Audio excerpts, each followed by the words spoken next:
सुमित असाच दारूची बाटली हातात घेऊन आपल्याच धुंदीत चालत घरी जात होता. चालत चालत तो रेल्वे क्रॉसिंगला पोहोचला. गाणं म्हणत म्हणत तो फाटक क्रॉस करत होता आणि मध्येच तो खळावर बसला आणि जोरजोरात गाणी म्हणू लागला. सुमितला नशेत तो काय करतोय की कुठे बसला आहे त्याची जरा पण जाणीव नव्हती. तितक्या जोरात गाडीचा आवाज आला, पण सुमितला काही शुद्ध नव्हते. तो आपल्याच धुंदीत गाणे म्हणत होता. गाडीचा आवाज हळूहळू मोठा होत होता. सुमितनं बघितलं की गाडी जवळ येत आहे. तो उठला आणि गाडीच्या समोर पटरीच्या मधोमध येऊन थांबला. त्याने डोळे बंद केले आणि दारूची बाटली हातातून सोडली आणि हळूच म्हणाला, केवढा. सुमितचा जीव मात्र जाणारच होता. तितक्यात एका मुलीने जोरात सुमितचा हात ओढला आणि सुमित पट्टीवरून खाली पडला. गाडी निघून गेली. सुमितला काही समजलंच नाही की नेमकं काय झालं. तो उठला आणि स्वतःसोबतच बोलायला लागला, मी मेलो की नाही? स्वर्ग कुठे आहे? सगळं काळं काळं दिसतंय. नरक असेल हे. यमदेव कुठे तुम्ही? मी सुमित आलो इथं, स्वागत करा माझं. तितक्यात ती मुलगी बोलली, थांब, तुला काही झालं नाही, सगळं ठीक आहे. मला वाचवलंस? जिवंत आहे तू, समजलं का? जा आता घरी. जिवंत? तू वाचवलंस मला? हो, मीच वाचवलं तुला. का वाचवलं मला? हे बघ, ऐक, घरी जा, खूप रात्र झाली आहे. घरी तुझी वाट पाहत असतील, जा. ते तू समज, घरी आई तुझी वाट पाहते. का स्वतःसोबत असं करतोय? जा घरी, जा. ती मुलगी अगदी प्रेमाने सुमितला बोलली. हे ऐकताच तो परत खाली बसला आणि रडू लागला. काय तोंड घेऊन घरी जाऊ? मला नाही जायचं. मी खूप चुका केल्या, पण आता बस. आता माझ्याकडून नाही होत आहे. तू काही चुकीचं केलं नाहीस. प्रत्येक माणसाच्या जीवनात असे दिवस येतात, जसं चांगला वेळ निघून जातो हे की निघून जाणार. पुढच्या महिन्यात माझं लग्न आहे आणि आज मी त्या लग्नासाठी नकार दिला. आईबाबांनी त्या मुलीच्या आईबाबांना काय सांगितले असेल, त्यांच्यावर काय बितली असेल, आणि ती मुलगी, तिची काय चूक होती बिचारी, तिची काय अवस्था असेल हे ऐकून काय करू काहीच कळत नाही. मग घरी जा आणि लग्नासाठी हो म्हणून टाक. नाही, लग्नाचा निर्णय तर मी असंच रागात घेतला होता. मला वाटलं नव्हतं की एवढं सगळं होऊन जाईल. मला तर फक्त केवढ्याला घाबरायचं होतं. पण यार, कायचं काय झालं. पूर्ण वाटोळं करून ठेवलं आहे मी. अजून काही बिघडलं नाही आहे. केवढ्याला जाऊन खरं सांगून टाक ना. मग नाही ऐकत ना ती. आणि आता जेव्हापासून तिला माझं लग्न जमलं हे कळलं, तेव्हापासून तर ती अजिबात बोलायला बघत नाही. मग आता तिला सांग की तू लग्न मोडलं तिच्यासाठी. सॉरी बोल तिला, माफी माग.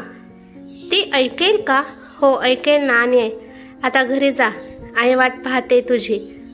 तू पण जा, तुझी आई पण वाट बघत असेल. चल, मी तुला घरी सोडतो. तसंही खूप रात्र झाली. कुठे राहते तू सांग? मी येतो तुला सोडायला. मी तर इथेच राहते. इथं कुठं? मस्करी करू नको. चल, मी सोडतो तुला. अरे खरंच मी इथे राहते. थांब, तुला खोटं वाटतंय ना? सुमितला काहीच समजत नव्हतं. ती मुलगी वळून समोर एका रुळावर जाऊन थांबली आणि सुमित काही विचार करण्याआधीच वेगाने गाडी त्या रुळावरनं गेली. सुमित जोरात ओरडला, आई. गाडी तेथून निघून गेली. गाडी गेल्यावर सुमितने पाहिलं की तिथं कोणीच नव्हतं. सुमित खूप घाबरला. त्याचे शरीर घामाने भिजलं आणि तितक्यात सुमितला आवाज ऐकू आला, सुमित, घरी आई वाट बघते, जा लवकर घरी. आवाज ऐकता सुमितने मागे पुढे काय बघितलं नाही आणि धावत सुटला. फाटक ओलांडून तो पुढे जाऊन थांबला. सुमित खूप घाबरला होता. हिम्मत करून त्याने मागे पाहिलं आणि मागे पाहताच तो परत दचकला. ती मुलगी तिथंच त्या गाडीच्या कळावर उभी होती आणि सुमितला हात हलवून बाई म्हणत होती. हे बघताच सुमितने देवाचा नाव घेतल्याने जोरात धावत सुटला. जसा तसा सुमित बिल्डिंग जवळ पोहोचला. सुमितचे हातपाय अजून थरथरत होते. सुमित घराजवळ पोहोचला आणि जोराने बेल वाजवू लागला. आईने दार उघडलं. सुमित, काय झालं? घाबरलास की काय? श्वास घे आधी. थांब, मी बाबांना उठवते. नको आई, राहू दे. बाबांना उठवू नकोस. काही नाही झालं, मी ठीक आहे. तू जाऊन झोप. सुमितने आरामाचा श्वास घेतला. अरे पण अवस्था बघ तुझी, घामाने भिजला आहेस पूर्ण. काय झालं सांगशील? आई, बोललो ना, काही नाही झालं. तू जा आणि झोप आणि बाबांना उठवू नकोस. सकाळी बोलूया. सुमित बेडरूममध्ये आला आणि बेडरूममध्ये येताच त्याला घरघरल्यासारखं वाटायला लागलं. सुमितच्या नजरेसमोर सगळं गोल गोल फिरत होता आणि तो एकदम बेडवर पडला आणि झोपी गेला.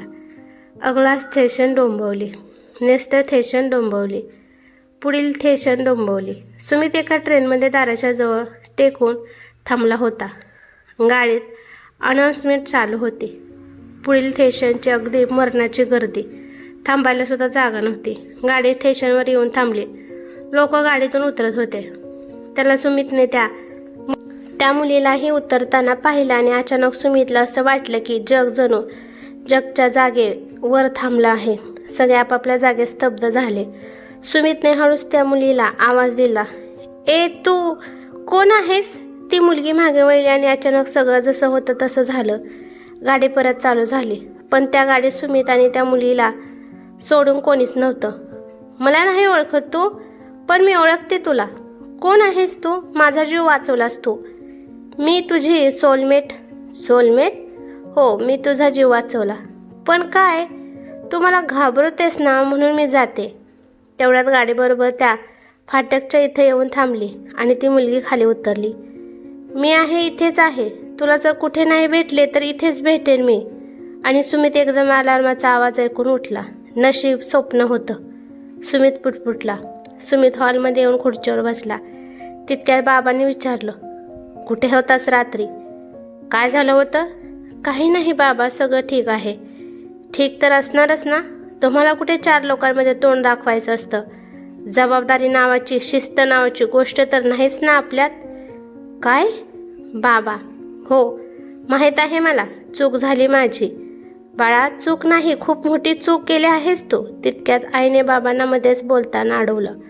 अहो जाऊ द्या ना, चढवा, अजून डोक्यावर चढवा. बाबा रागात अजून निघून गेले. सुमित डोक्यावर हात ठेवून तिथंच बसून होता.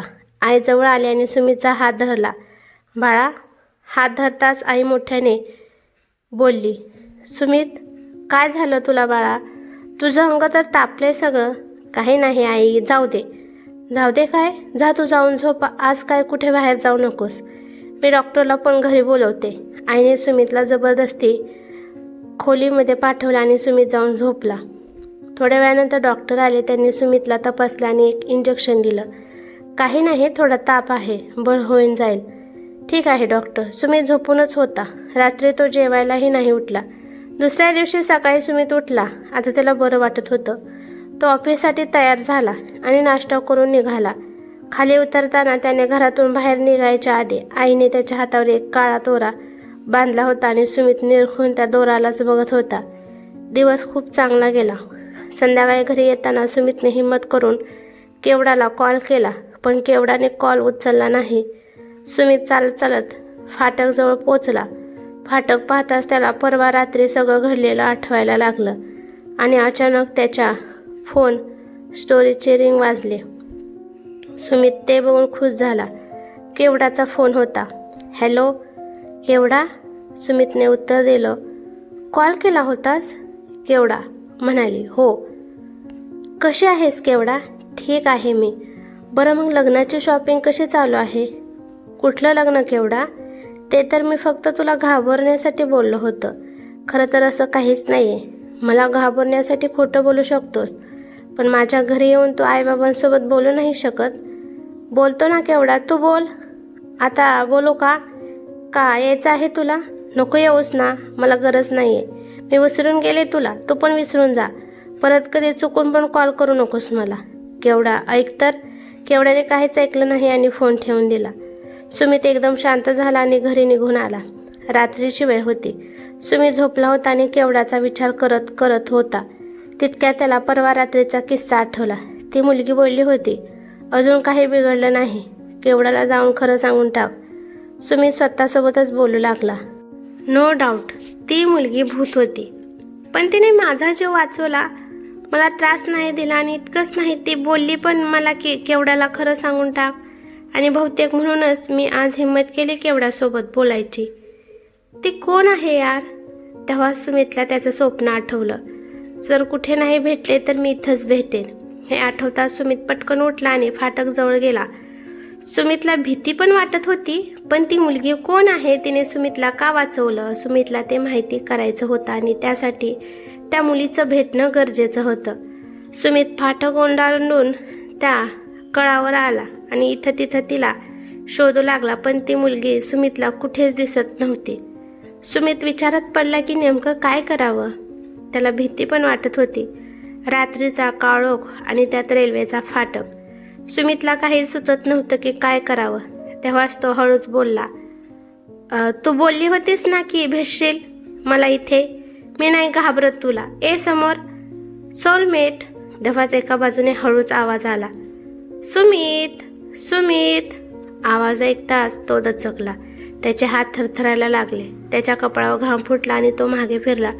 मागे फिरताच त्याने पाहिलं की रात्रीच्या काळोखात, जिथं काहीच दिसत नव्हतं अशा गुप्त काळोखात, नुसताच त्या मुलीच्या चेहऱ्यावर उजेड उठून दिसत होता. जणू कोण भूत नाही, पण एखादी अप्सराच स्वर्गातून खाली उतरली. मग काय बोलली केवढा? ती मुलगी तुला कसं माहीत मी केवढा सोबत बोललो? मला माहीत आहे, पण तू हे सांग की काय झालं, मिटलं तुमचं भांडण? नाही ना, आता तर खूप रागवली आहे ती. म्हणे फोन पण करू नकोस कधी. काय करू काही समजत नाहीये मला.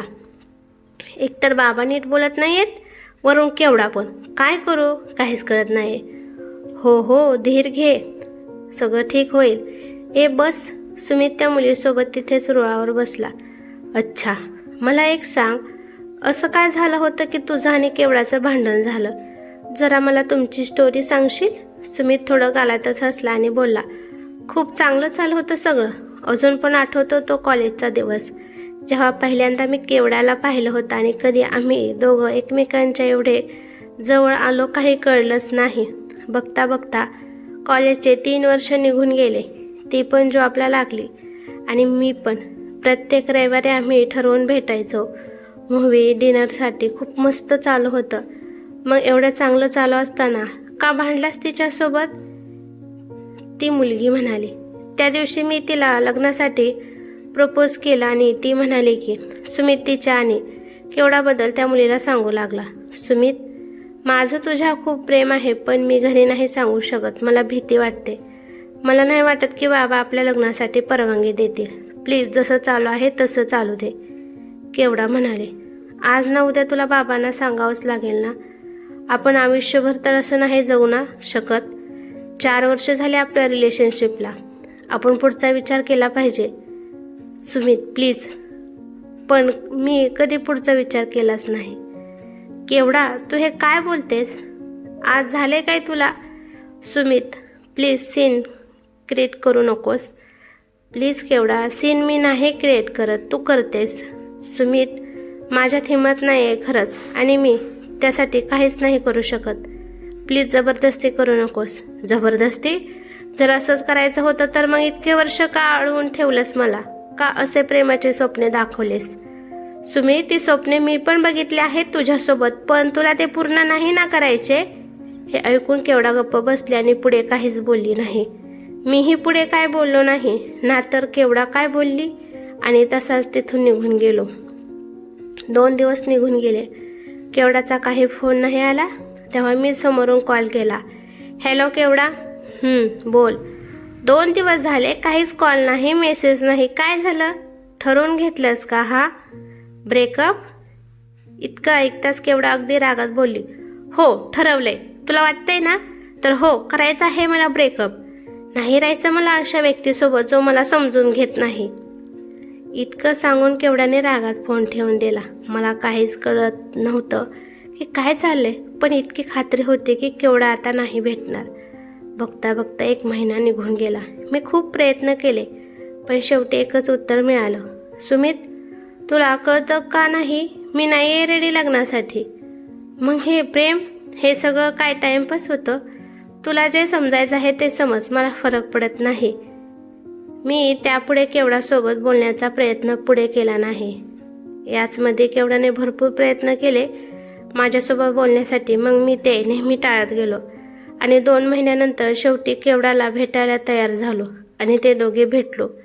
मी शांत बसलो होतो. केवढा सारखं माझ्याकडे बघत होते. बस ना आता, किती तो राग. सॉरी ना शोना. माझं लग्न ठरलंय. पुढच्या महिन्यात लग्न आहे माझं. केवढा हे ऐकून शॉक झाली. पुढे काय बोलावं नेमकं तिला काय कळतच नव्हतं. मी एवढं सांगून उठून निघून गेलो आणि केवढा तिथंच बसून रडू लागले. वेगाने एक रेलगाडी समोरच्या कळावरून गेली आणि सुमीच्या डोळ्यातून अश्रू वाहू लागले. ती मुलगी सुमीच्या जवळ आली आणि त्याचा हात पकडायला जातच होती तितक्या सुमीत मागे वळला. ती मुलगी मग थोडी मागे झाली आणि बोलली, मग पुढे काय झालं? केवढ्याने मला मनवायचा खूप प्रयत्न केला, पण मी हट्ट पकडून बसलो होतो. प्रेम नेमकं काय आहे ते समजलंच नाही मला. आधी ती हट्ट पकडून बसली होती आणि जेव्हा तिला समजलं तेव्हा पण शेवटी मी ठरवलं. मला पण करमत नव्हतं, पण हे समजेल मला त्याआधीच मी खूप मोठी चूक करून बसलो होतो. लग्नाची वेळ जवळ आली होती. त्या दिवशी घरी पाहुणे आले होते आणि मी दुपारी घरी पोहोचलो. अरे सुमित, आलास तू? आई बोलली. बघा बघा, नवरदेव आला. घरात पाहुणे आले होते. त्यातून काही बायका हसत म्हणाल्या, बाळा आता थोडे दिवस बाहेर फिरणं बंद कर, लग्नाची वेळ जवळ आली. पाहुण्यातील एक बाय बोलली, कुठे होतास? चल पटकन. आई बाबा कुठे आहेत? बाबा आत बसले आहेत बघ. तुझ्या बाबाची आत्या आहे, पाया पड. आई बाबा कुठे आहेत? मला भेटायचं आहे त्यांना. काय झालं, असं का वागतोस तू? आई इथं आहे मी. काय झालं? बाबा आतून बाहेर आले. बाबांना बघून मी थोडं घाबरलो, पण मग हिम्मत करून पुढे जाऊन मी बाबांना सांगून दिलं, बाबा मला लग्न नाही करायचं. काय बोलतोस? पाहुणे आले आहे. चल मस्करी करू नकोस, भेट सगळ्यांना. बाबा मी मस्करी करत नाहीये, खरंच बोललोय, मला लग्न नाही करायचे. मी ओरडून बोललो. बाबांनी पुढे काही विचार न करता जोरात मला कानाखाली वाजवली. घरात एकदम शांतता झाली. सगळे माझ्या आणि बाबांकडे बघत होते. सुमित काय बोलतोस हे तू? आई काय बोलतोस निर्लज्ज कुठला? पिऊन आला आहेस का? थोड्या दिवसात लग्न आहे आणि आता हे असला फालतूपणा करतोस? बाबा म्हणाले, अहो ऐकून तर घ्या काय म्हणतोय तो. आई म्हणाली, बाबा मी खरं बोलतोय, माझ्या मर्जीच्या विरुद्ध लग्न झालं तर मी नाही जगू शकणार. सुमित तुझ्या मर्जीच्या विरुद्ध? तू स्वतः बोललास. तू मुलीला पाहिलं सगळं तुझ्या मर्जीने केलं तरी. सुमित आपलं सोड, त्यांचा विचार कर. लोकांना ते काय सांगतील हे जर त्या मुलीला कळलं तर? बाळा थंड डोक्याने विचार कर. आई काही विचार करायची गरज नाही.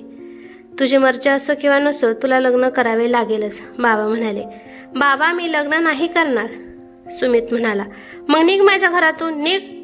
बाबा म्हणाले, अहो थांबा, काय करताय तुम्ही? आई बाबांना मला धक्के मारून बाहेर हाकलून दिलं. 2 दिवस मी घराबाहेर होतो. मला खूप अपराधी वाटत होतं. माझी चूक मला कळली होती. त्या दिवशी मी कंटाळून विचार केला की एकच उपाय आहे, आत्महत्या. पण तेही नशिबात नव्हतं. तू मला वाचवलंस. सुमितचे डोळे भरून आले. रडतोस कशाला? आयुष्य अजून संपलं थोडे आहे. तुझ्याकडे अजून पण वेळ आहे. तू तुझी चूक सुधारू शकतोस. कसं? मी आहे ना.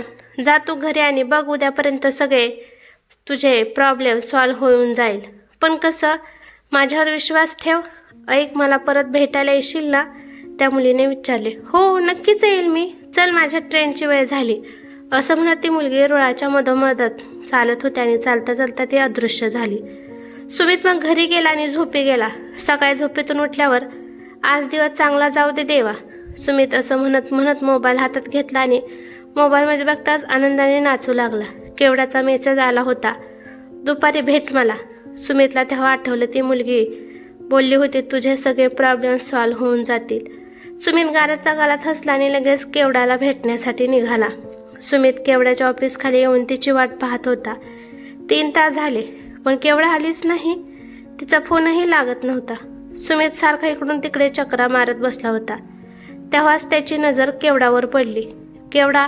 सुमितच्या जवळ येऊन थांबली. दोघेही शांत उभे होते. कोणाचं एकमेकांसोबत बोलत नव्हतं. कशी आहेस? सुमित हळूच बोलला. किती वेळ झाला तुला येऊन? बराच वेळ झाला असेल ना. ॲक्च्युली ते एक मीटिंग होते आणि मी सांगायला विसरले तुला. वरून रेंज पण नव्हती सेलमध्ये. सुमित फक्त केवढ्याकडे बघत होता. तो एका शब्दाने काहीच बोलला नाही. कसा आहेस? केवढा म्हणाली. ठीक आहे मी. तू बोल, तू कशी आहेस? सुमित, मी पण ठीक आहे. बस ठीक? हो ठीक. केवढा? सॉरी. खरं सॉरी, पण आपण नॉर्मल आधीसारखं नाही का वागू शकत? म्हणजे गेल्या किती महिन्यापासून आपली भेट नाही झाली, वरून ते सगळं लग्नाचं प्रकरण. केवढा, मला काही करून तू हवी आहेस. आय जस्ट लव यू यार. सुमितने एका श्वासात मनात जे आलं ते केवढ्याला बेधडक सांगून टाकलं. आणि मग लांब श्वास घेत तो केवढाकडे पाहत होता. केवढा शांत उभी होती, सुमितकडे एकटक बघत होती. चूक तर माझी आहे सुमित, समजू नाही शकले तुला, पण तू गेल्यानंतर मला कळलं की. केवढा, सोड ना, जाऊ दे सगळं. शोना, सॉरी सॉरी शोना. केवढाने सुमितला तिच्या मिठीत घेतलं. लव यू सो मच शोना, केवढा प्रेमाने बोलले. आता पुढे काय सुमित? केवढाने विचारले. पुढे काय, चांगला मुहूर्त बघून लग्न करूया. काय म्हणतेस, करशील ना लग्न? सुमित बोलला. हा, पण घरी बघूया, जे होतंय ते चांगल्यासाठीच होतं. सुमित शांत झाला, मग एकदम बोलला. केवढा, चल. कुठे? चल सांगतो. सुमित केवढ्याला त्याच्या घरी घेऊन आला. घरात जायच्या आधी केवढ्याने सुमितला विचारलं. Sumit, are sure? Yes, damn sure. सुमितने बेल वाजवली व आईने दार उघडला. सुमित, या आत या. आईने दोघांना आत बोलवले. सुमित केवढ्याला घेऊन आत आला. नमस्कार आई. नमस्कार बाळा. तुम्ही एकत्र काम करता का? आईने विचारले. नाही आई, केवढा बोलले. तेवढ्या सुमितने विचारले. आई बाबा कुठे आहेत? आहेत आतमध्ये. अहो, ऐकता का जरा, बाहेर या. काय झालं? बाबा बाहेर आले. केवढ्याला बघताच बाबा बोलले. अच्छा, मैत्रीण आली आहे का सुमितची? बरं बसा. केवढ्याने बाबांना नमस्कार केला. बाबा, मला तुम्हाला काहीतरी सांगायचं आहे. सुमित बोलला. बोल ना मग. बाबा, ही केवढा, माझं हिच्यावर प्रेम आहे. बाबा, मला माहीत आहे मी खूप चुका केल्या, पण मी यावेळेस माझ्या चुका सुधरवतोय. मला एक चान्स द्या प्लीज बाबा. बाबा शांत झाले व आई पण शांत झाली. दोघे एकमेकांकडे पाहू लागले. पोरी, तुझ्या घरी माहीत आहे का हे सगळं? हो बाबा, माहीत आहे. केवढा हळूच बोले. ठीक आहे मग, जशी तुमची इच्छा. बाबा म्हणाले. बाबा, थँक्यू सो मच. सुमित हे ऐकून खूप खुश झाला. बाळा, तू खुश आहेस ते चांगलंच आहे. तुला असं बघून आज मी पण खुश आहे. बस हीच हिंमत जर तू आधी केली असती तर जे सगळं घडलं ते घडलं नसतं. अहो, जाऊ द्या ना, देवाच्या कृपेने आता सगळं नीट होतंय, आई म्हणाली. बाबा, जे सगळं घडलं त्यात माझीही चूक आहे. खरं तर सगळं माझ्यामुळे झालं. केवढा बोलले. असो, जे होतं ते चांगल्यासाठीच होतं. सुमित, जा तिला घरी सोडून ये. बाबा म्हणाले. हो बाबा. केवढा आईबाबांना भेटून सुमितसोबत घरी जाण्यासाठी निघाले. सुमितने केवढ्याला घरी ड्रॉप केला आणि हसत हसत घरी येण्यासाठी फिरला. पण येताना सुमित फाटकजवळ थांबला आणि सोलमेट बद्दल विचार करत तो हळूहळू चालत रुळावर आला. तो सोलमेट बद्दल विचार करत होता तितक्यात, अरे आलास? मला वाटलं आता काय तू येणार नाहीस, ती मुलगी म्हणाली. सुमित त्या मुलीला बघताच खुश झाला. हो मग काय, आलो मी. आणि का नाही येणार मी? यार, आज मी खूप खुश आहे. तुला माहिती आहे, केवढ्याने माझं लग्न होणार आहे. जस्ट इमॅजिन यार. आज मी तिला घरी घेऊन गेलो होतो. केवढा बाबांना आईला भेटली आणि बाबांनी लग्नासाठी मंजुरी पण दिली. येस, वाव, मस्तच. म्हणजे सगळे प्रॉब्लेम सॉल्व्ह झाले तुझे, ती मुलगी म्हणाली. हो, सगळे प्रॉब्लेम सॉल्व्ह झाले आणि हे सगळं तुझ्यामुळे झालं. तू जसं सांगितलं होतं ना, सगळं तसं झालं. थँक्यू सो मच यार. सुमित, अरे बस, ती मुलगी म्हणाली. नाही, तुझं जितकं आभार मानू तितकं कमीच आहे, सुमित म्हणाला. अच्छा, बरं चल, जाऊ दे ते सगळं. बस थोड्या वेळ, दमला आहेस खूप, ती मुलगी म्हणाली. सुमित त्या मुलीसोबत रुळावर जाऊन बसला. आज त्या मुलीचा चेहरा काय जास्तच उजळून दिसत होता. एक सांगू? सुमित म्हणाला. बोल ना, ती मुलगी म्हणाली. आज तू रोजपेक्षा खूप सुंदर दिसते, सुमित म्हणाला. अच्छा, असं होय, ती मुलगी म्हणाली. खरं मला एक सांगशील? सुमित. हां बोल ना, ती मुलगी म्हणाली. तू कोण आहेस? माझी एवढी हेल्प का केलीस? मी पण एक साधारण मुलगी होते. माझी पण फॅमिली आहे. बाबा, आई, बहीण सगळं मस्त चालू होतं. एक दिवस रोजच्या गाडीने घरी जात होते. त्या दिवशी खूप गर्दी होती गाडीमध्ये. माझा पाय सरकला आणि मी चालत्या गाडीतून पडले. आई बाबा खूप रडले होते त्या दिवशी. मी बघत होते त्यांना रडताना. म्हटलं पण मी त्यांना की रडू नका, पण सोड, जाऊ दे. ती मुलगी बोलता बोलता शांत झाली. आज जर मी इथं जिवंत उभा आहे तर फक्त तुझ्यामुळे, आणि मलाही तुझ्यासाठी काहीतरी करायचं आहे. मला सांग, असं काय करू ज्याने तुला मुक्ती मिळेल? सांगितलं तरी ते आता शक्य नाही सुमित. असो, माझ्या गाडीची वेळ झाली, येते मी.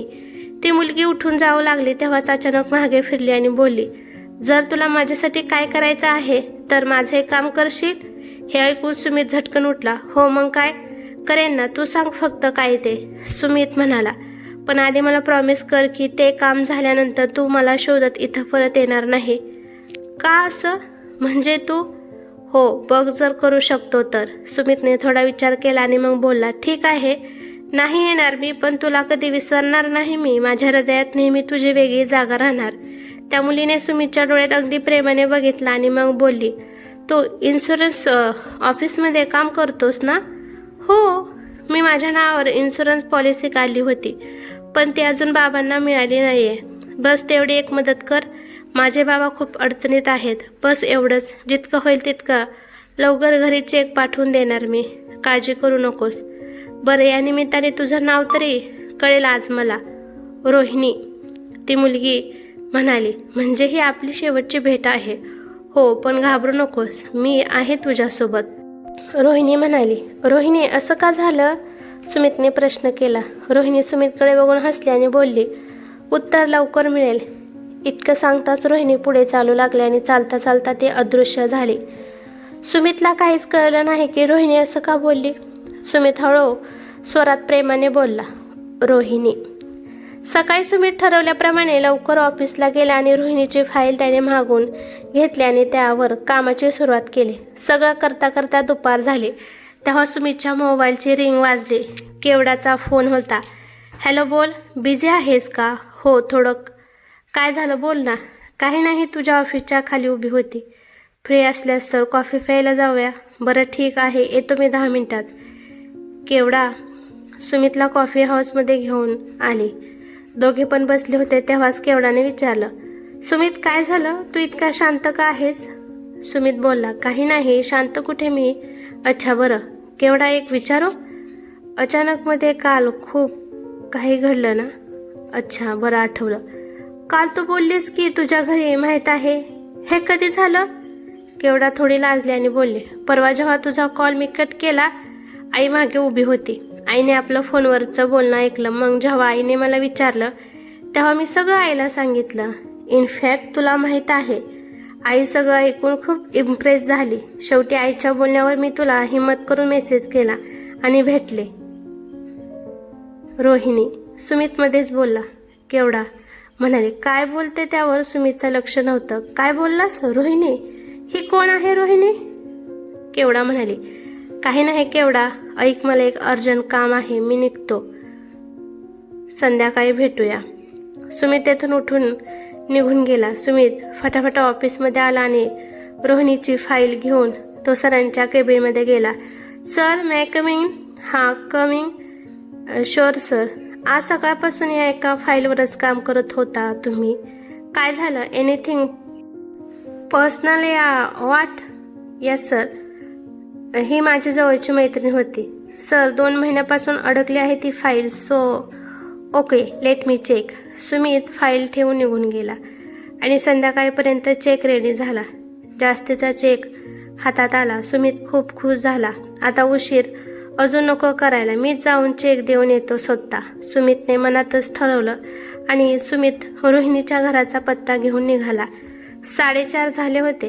सुमित रोहिणीच्या घराबाहेर थांबला होता. घराच्या इथं पोचताच त्याचे हातपाय थंड पडले. सुमित जसा तसा घराच्या दारावर येऊन थांबला. दरवाजा उघडाच होता. सुमितने हाक मारली, कोणी आहे का?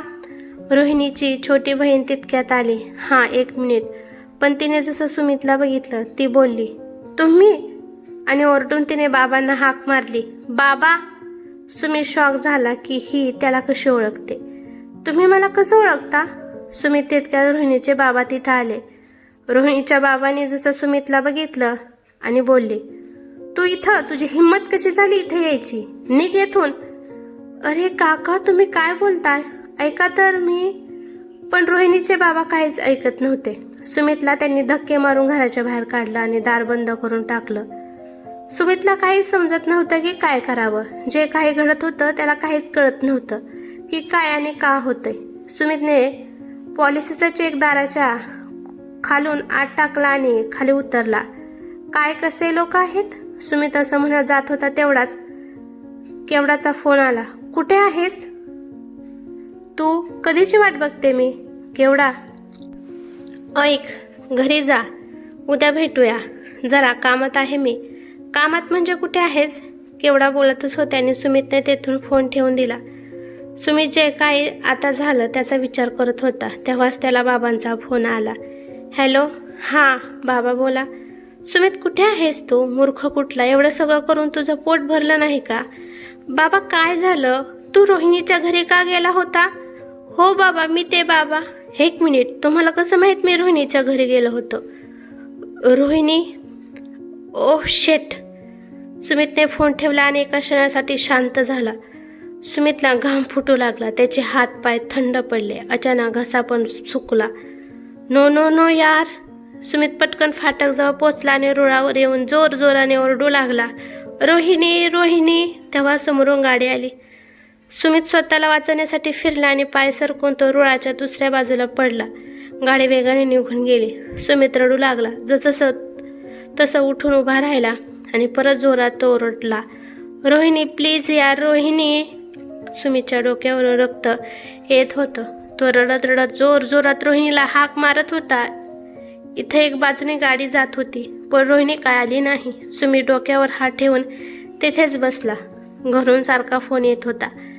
केवढा पण त्याला सारखं कॉल करत होती म्हणून त्याने मोबाईल ऑफ करून टाकला. रात्र झाली पण सुमित काय त्या जागेवरून हलला नाही. 2:30 वाजून गेले होते आणि अचानक सुमित बसल्या बसल्या खाली पडल्यानंतर जेव्हा सुमितने मान वर करून पाहिलं, समोर त्याला एक वेगाचा प्रकाश दिसू लागला. तो प्रकाश हळूहळू त्याच्या जवळ येत होता. सुमितला स्पष्ट काही दिसत नव्हतं. त्याच प्रकाशातून रोहिणी हळूहळू चालत सुमितच्या जवळ आली. तिने त्याला हात देऊन उभं केलं. प्रॉमिस केलं होतंस ना तू की नाही येणार परत, मग का आलास. आणि हा काय वेडेपणा आहे, इथं का बसला आहेस. रक्त येतंय, कळत नाही तुला, घरचे वाट पाहतात. केवढा पण कॉल करते ना. सुमित बस रोहिणीला एकटक बघत होता. त्याचे डोळे भरून आले आणि तो हळूच बोलला, रोहिणी. हा सुमित, माझ्यामुळे तुझा जीव गेला ना, माझ्यामुळे तू आज. सुमित, तुझी काही चूक यात आता नाही रोहिणी, सगळी चूक माझी आहे. केवढासोबत ब्रेकअप नंतर मी खूप शांत राहायला लागलो. घरून काम आणि कामावरून घर, बस हीच लाईफ होती माझी. पण अचानक एक दिवस तर एके दिवशी तो ऑफिसवरून घरी आला होता. आलास, चला हातपाय धुवून ये, मी जेवण वाढते. नको आई, मी जेवण आलोय आज. अच्छा बरं, एक तुझ्या रूममध्ये बघतो एक कवर ठेवला आहे, बघून घे आणि काय उत्तर आहे ते सावकाश सांग मला. बाबा म्हणाले, ठीक आहे बाबा.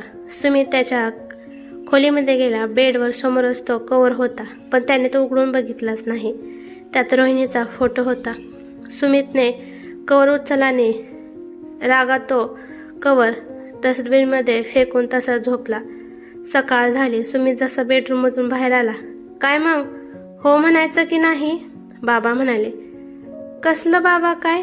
अरे तू फोटो बघितलास नाही ना त्या मुलीचा. हां बघितला ना बाबा, मग काय हो म्हणू ना. सुमित शांत झाला आणि मग रागात त्याने हो म्हटलं. त्याने विचार केला की केवढ्याला आता माझी व्हॅल्यू कळेल. बरं मग मुलीला बघून घे. तसं पुढच्या महिन्याला आपण साखरपुडा करून टाकूया. काय बरोबर ना. बाबांनी आईला विचारलं. हो मग काय, अगदी बरोबर. आई म्हणाली, बाबा मला ऑफिसचं खूप काम आहे, मी नंतर भेटेन पोरीला, हवं तर, आता नको. अच्छा ठीक आहे, पण लवकर बघून घे. तसं मुलीच्याकडून हो आहे बरं का. तसं मला माहीतच होतं की तू पण हो म्हणशील, म्हणून मी पण आधीच सगळं नक्की करून आलोय कालच. रोहिणीला नंबर दिला आहे तुझा, बघ फोन येईल तुला. बाबा नंबर का दिला तुम्ही. अरे हो चालतं की आजकाल. बाबा म्हणाले. सुमित जेव्हा ऑफिसला आला तो शांत बसून विचार करत होता तेव्हाच त्याचा फोन वाजला. अनोळखी नंबर बघून त्याला खात्री झाली की त्या मुलीचा फोन असणार. तरी सुमितने फोन उचलला. हॅलो, कोण? हॅलो सुमित, रोहिणी हळूच बोलली. तिच्या बोलण्यावरून तिची भीती स्पष्ट कळत होती सुमितला. हां बोला, मी रोहिणी बोलते. हां बोला. काही नाही, ते काल काका मागणं घेऊन आले होते घरी. हां, तुम्ही बिझी आहात का? हवं तर नंतर बोलूया. नाही तसं काही नाही. अच्छा ठीक आहे. संध्याकाळी फ्री आहेस का तू? हां ठीक आहे, भेटूया मग. हो चालेल. सुमितने फोन ठेवला आणि तो विचार करत होता की त्याला केवढाचा कॉल आला. हॅलो सुमित, प्लीज भेट ना एकदा संध्याकाळी ऑफिसनंतर. ठीक आहे. सुमितने एवढं सांगून फोन ठेवला. संध्याकाळ झाली. इथं रोहिणी सुमितची वाट पाहत होती. तिथं सुमित केवढ्याला भेटायला गेला. सुमित येऊन शांत बसला होता. केवढा सारखं सुमितकडे बघत होते. बस ना आता, किती तो राग. सॉरी ना, माझं लग्न ठरलंय. पुढच्या महिन्याला लग्न आहे माझं. केवढा हे ऐकून शॉक झाली. पुढे काय बोलावं नेमकं तिला काय कळतच नव्हतं. सुमित उठून निघून गेला आणि केवढा तिथंच बसून रडू लागली. सुमित तेथून घरी जाण्यासाठी निघाला. तो विसरूनच गेला की रोहिणी त्याची वाट पाहत होती. तेव्हाच रोहिणीचा फोन आला सुमितला. सुमित फोन उचलताच बोलला, सो सॉरी, ते कामात लक्षात नाही राहिलं. ओके, एक तुला सांगायचं होतं. काय? सांग ना. सुमितने रोहिणीला त्याच्या आणि केवढाबद्दल सगळं काही सांगितलं आणि मग शेवटी बोलला, बघ मला थोडा वेळ हवा आहे. मी थोडा रिलॅक्स झालो की आपण भेटूया. ठीक आहे, काही हरकत नाही. तुला वाटेल तेव्हा भेटूया. रोहिणी घरी आली. मग काय सुमितला भेटलीस? हो बाबा, बरं आहे. आजकालचं मुलगा मुलगी सगळं ठरवून घेतात. रोहिणी लाजून बेडरूममध्ये गेली. ताई, कसा आहे मुलगा? काय बोलला भेटल्यावर? फोटोमध्ये तर हिरो दिसतो, पण असं समोरासमोर कसा दिसतो? माहीत नाही, भेटली नाही मी त्याला. पण आता तर तू बोललीस ताई की भेटून आलीस. हो, तसं तो माझ्यासोबत फोनवर बोलला, पण मला असं वाटलं की तो माझ्यासमोर उभा राहून बोलतोय. खूप काय सांगितलं त्याने त्याच्या लाईफबद्दल. लपू पण शकला असता, पण नाही, आणि तेच मला खूप आवडलं. दिवस असे जात होते. त्यात रोहिणीने भेटण्याचा विषय काढला की सुमित सारखं टाळायचा. सुमित एक दिवस जेव्हा संध्याकाळी घरी आला तेव्हा त्याला बाबांनी पत्रिका दाखवली. पत्रिका बघूनच सुमितचे होश उडाले. पुढे काय बोलावं त्याला कळतच नव्हतं. बाबा, पण अचानक कुठे? आता काय तुमचं चांगलं जुळलं पण आहे. आता बघ, पुढच्या महिन्यानंतरचे पुढचे 6 महिने कुठला चांगला मुहूर्त नाही. 10 दिवस नंतर साखरपुडा आणि मग लग्न. बाबा, पण तिच्या घरच्यांनी तर मला बघितलं पण नाही. तर काय झालं, त्यांनी मला बघितलं आहे. रोहिणीचे बाबा आणि मी लहानपणापासूनचे मित्र आहोत. हे सगळं तर तुमच्यासाठी. बाकी आम्ही तर आधीच ठरवलं होतं की तुझं आणि रोहिणीचं जुळवायचं. सुमित यापुढे काहीच बोलला नाही आणि बेडरूममध्ये जाऊन बसला. सुमितला स्वतःवर खूप राग येत होता. त्याची चूक त्याला कळली होती, पण नेमकं करायचं काय आता? दुसऱ्या दिवशी सुमितने केवढाला फोन केला, पण ती सारखं त्याचा कॉल कट करत होती. पण शेवटी मी ठरवलं. मला पण करमत नव्हतं, पण हे समजेल मला. त्याआधीच मी खूप मोठी चूक करून बसलो होतो. लग्नाची वेळ जवळ आली होती. त्या दिवशी घरी पाहुणे आले होते आणि मी दुपारी घरी पोहोचलो. आणि बाकीचं सगळं तुला आता माहिती आहेच. त्यानंतर रोहिणीने बोलायला सुरुवात केली.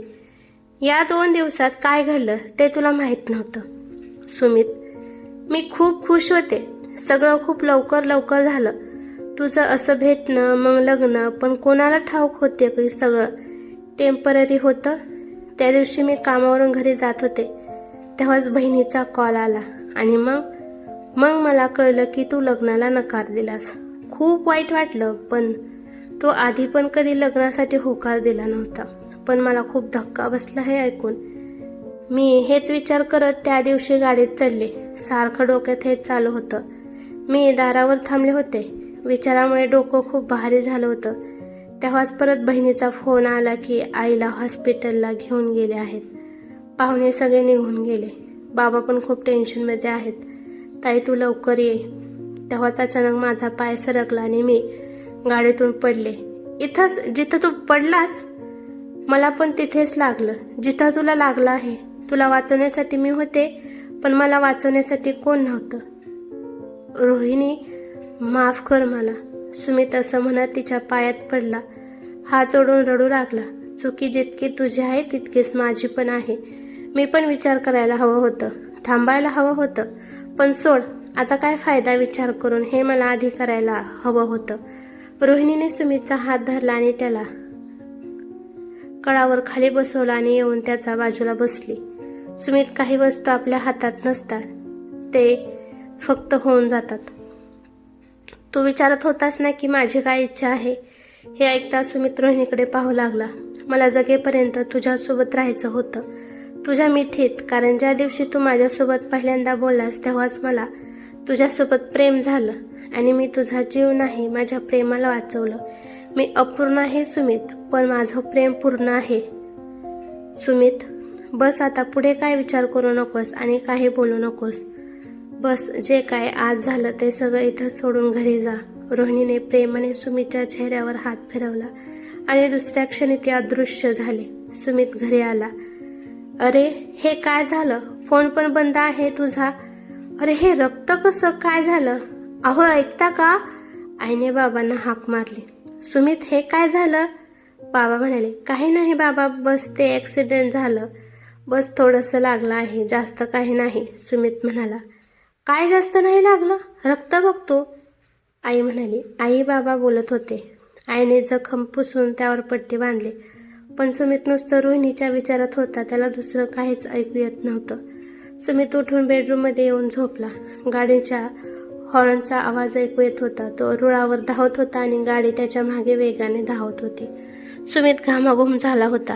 अचानक तो खाली पडला आणि गाडी त्याच्या वरून निघून गेली. सुमित घाबरून उठला. स्वप्न होतं. सुमित म्हणाला.